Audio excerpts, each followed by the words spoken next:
Hello and welcome to Bressingham Steam Museum's July update. We've got a number of things to show you today.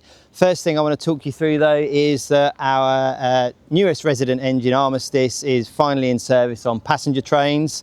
We are now at the beginning of July and she's out in service pulling passenger trains, and we'll be doing periodically through the summer holidays. So keep an eye out on our Facebook page if you're interested in seeing this engine and riding behind it. This is our Foster traction engine called Beryl. She is operable, she is off and out and about in the museum, and the engine is still hot because she was actually out last night for one of our Nights at the Museum events. A really nice evening where we have a band, bar, Gallopers rides, and usually get one of our road steam engines out as well to create a bit of atmosphere. This is an Aveling steamroller. It's resident here at the museum, again operable and often found steaming around the site, particularly at weekends and for special events. We have another roller that's privately owned and resident here called Leader. You may have seen it if you've visited us any time in the last kind of 6 months or so.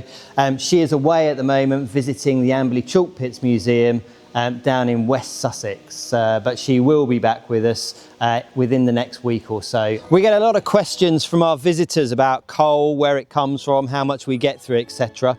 The last Welsh coal mines closed a couple of years ago. That was really good quality coal, and like the rest of the sector, we've been hunting around for stuff that is as good as the stuff that used to come out of Wales. We've tried all kinds of different varieties. The stuff that we're using at the moment is Polish coal. It's a bit smoky, but other than that, it tends to retain some of the better qualities of steam coal. Here at Bressingham, we get through around 50 tonnes a year. We get a lot of requests from visitors to be able to visit the cabs of our engines, and they are a bit of a difficult environment to control in terms of safety because they're designed many years ago, and not much thought was put into how to stop you getting your fingers trapped and under harm. So we can't open all of our cabs. However, for July and August this year, we've opened up the cab of our Terrier tank engine called Martello, so visitors can climb the steps here, find out a bit more about the engine and see how cramped the conditions were in some of these smaller tank engines compared to the larger locomotives that we have with cabs open here like Black Prince. So at the last update I showed you our garden railway engine called Alan Bloom. Last time I think I just showed you the frames, what was left at the bottom, because the boiler was away having some work done on it. That boiler's had the work done. It's had its hydraulic pressure test, which is one of the tests we have to do to ensure it's safe. And it's been reassembled this far, and it's been in steam and it's passed its steam test. So during the coming week, we'll be working hard to get that engine reassembled, get a little bit of testing done and get it back on our garden railway ahead of the school summer holidays. So just a little bit of information really about one of our exhibits in the Continental shed. We've got this Swedish built Norwegian Railways engine called King Haakon the 7th. Allegedly it pulled the royal family, or the train holding the royal family, out of Norway during the Second World War, hence it's got its name. It's operated for many years at Bressingham here.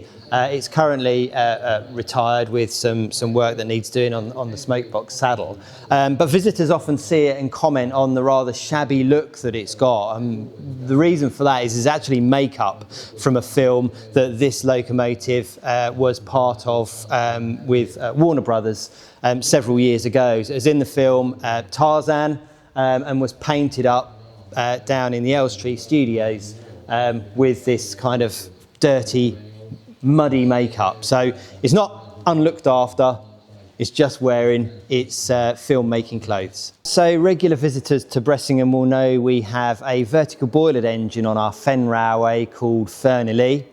It's got a rather unusual boiler type, so for the steam fanatics amongst you, this is a dismantled thimble boiler.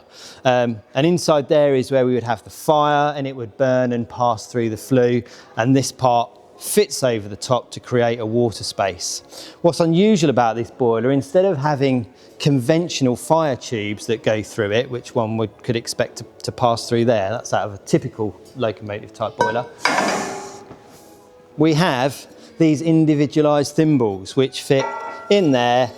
The water circulates, goes into the thimble, heats up and comes out again as the heat from the fire and the gases goes past.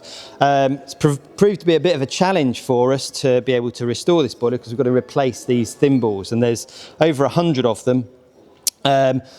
And the manufacturing process of creating the taper as well as sealing off the ends has proven quite difficult. We do now have a supplier of these, and we are working with those and the engine owner to get them manufactured so we can get this boiler put back together, put back in the frames, and see Fernilee back in service as soon as possible. So a bit of an update on Bevan. It has been out on steam. It has been round our track to test it. It's had an awful lot of work done, so it's come back into the workshop now for a bit more fettling, some bits and pieces to be remade, shimmed up, etc, etc.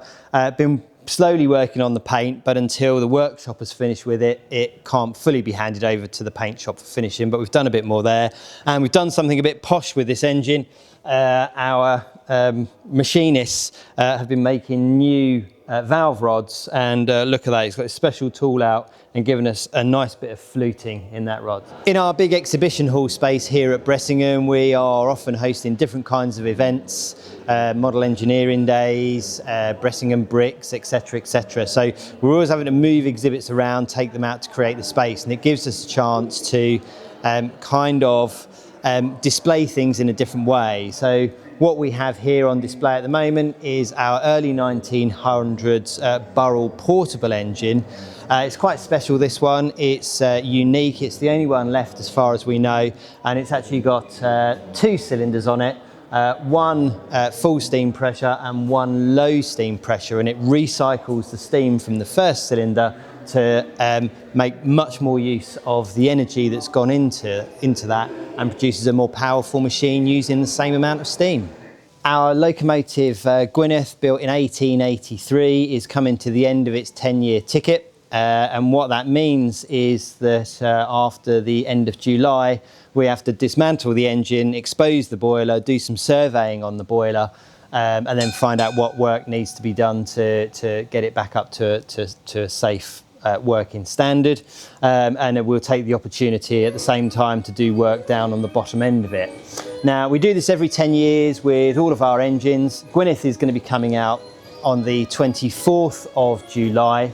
And the week prior to that, we are having a Goodbye Gwyneth week. So from the 19th to the 24th of July, we'll be aiming to run Gwyneth every day to give our regular visitors the opportunity to come and say goodbye before she moves into the workshop and we start to strip her down. In the last update, I told you we had taken delivery of our standard gauge engine for this season, Willie the well tank engine. Just a bit of a reminder now that it is running every Sunday through until September. So if you are really interested in seeing standard gauge steam and the opportunity to ride in the brake van, come on a Sunday for that one. So our Victorian Gallopers dating from 1887 is blessed with having a full set of original wooden horses. They take an awful lot of maintenance, and they also get an awful lot of wear with the number of visitors that we have using our Gallopers. So there's a constant rotation of horses being taken off, stripped back down to bare wood, any restoration on the wood taking place, and then the really difficult job of building up the paint layers so that you get all of those fantastic mixture of colours and iridescent tones on it. So this is one of our horses in the paint shop, just starting to have the top coats of a whole series of patterns going on there. As most of you will have noticed, it's been a very hot June, and certainly the first part of July has been very hot, very dry. And at Bressingham we are operating in woodland, in hay meadows, etc, etc. And when you operate steam engines, inevitably they emit sparks, they emit cinders. And while we modify our engines to have spark arresting gear from the chimneys and special damp trays to collect the ash and cinders as they may come out of the ash pan, we also have to be on high alert for any fires that do happen between the tracks. So we do have our own fire train. We have a large bowser of water there. We have a diesel ready to go and jump to the rescue as need be, and we've invented this pretty fantastic fire hose with a pump attached to it. One of the great things about being part of the heritage steam movement is the kind of friendship and relationships you build with people. Good example here, we were just around filming for the July update, and there just happens to be a private engine owner has come into Bressingham with their traction engine. They might just be stopping for water, they might be stopping for a couple of days, they might be stopping for a couple of weeks, who knows. But the great thing is they'll come here, they'll be welcome, and occasionally they'll steam their engines. As many of you will know, Bressingham is a volunteered enabled organisation. We are a charity and most of the work is done by volunteers. We have a gardening group that have made great strides with our site over the last year, and this wonderful garden that was planted out in the spring is now really coming into its fore, our nice sensory garden. So just wanted to round off our video by telling you about a few of the events that we've got on in the forthcoming time period. So on the 25th and 26th of July, we've got our fire engine rally in conjunction with Norfolk Fire Museum. There'll be a whole host of different fire engines, fire appliances, and experienced and retired firemen coming to tell you a bit about the work that they do. We also have on the 1st and 2nd of August our model engineering weekend, where we'll be running our 16mm railway with our 16mm modeller friends. We also have the children's TV show from several years ago, Tugs. The models that we use there will be coming along, and there'll be a plethora of other model engineering displays on for you to be able to see on the 1st and 2nd of August. Going a little bit further into August, we have our third in the series of our nights at the museum, starting at 5:30. It's about £5 to get in, and with that you get a Galloper's ride. There's a band playing, bar, really nice atmosphere, and we also usually bring a traction engine or a steamroller out to come and give a little bit of steam ambience for that. That's pretty much the end of our July update. I'm off to go and drive some steam engines.